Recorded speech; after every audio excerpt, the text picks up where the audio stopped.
Hello mga katuts! So for today's video, meron tayong pasyente na galing pang Samar. Seaman din to. Ayan, pakita ko lang sa'yo. Inyo.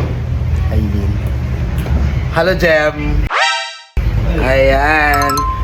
Jem is in the house at MMG Smile Dental Clinic from Allen. Ayan, from Hubasan, sa kung saan ako pinanganak at lumaki. So, sa mga seafarer dyan naman nagiging patient natin, maraming salamat lalo sa mga seaman na mga taga-Allen. Shoutout sa inyo dyan.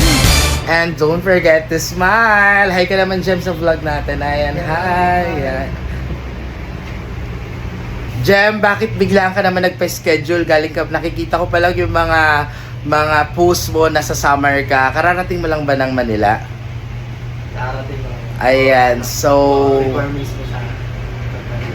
Ayan, so babalik na naman siya, mag-work na naman siya, seaman. So need talaga ng dental requirements sa mga nagsisiman dyan. Kaya talagang dumadaan sila sa mga dentista once nag-onboard sila. Kasi syempre kailangan siguraduhin na iwas na problem pag onboard sila. Bawal yung magkakaroon ng nana yung ngipin nila. Kaya ang dami nilang pinapapasan.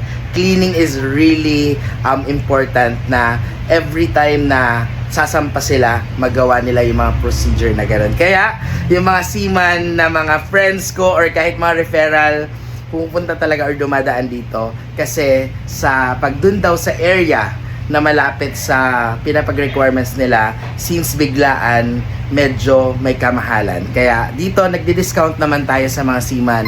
Kaya sa mga seaman dyan, direct message sa aming social media as yung price namin kung pasok sa inyo, magpa-schedule na kayo.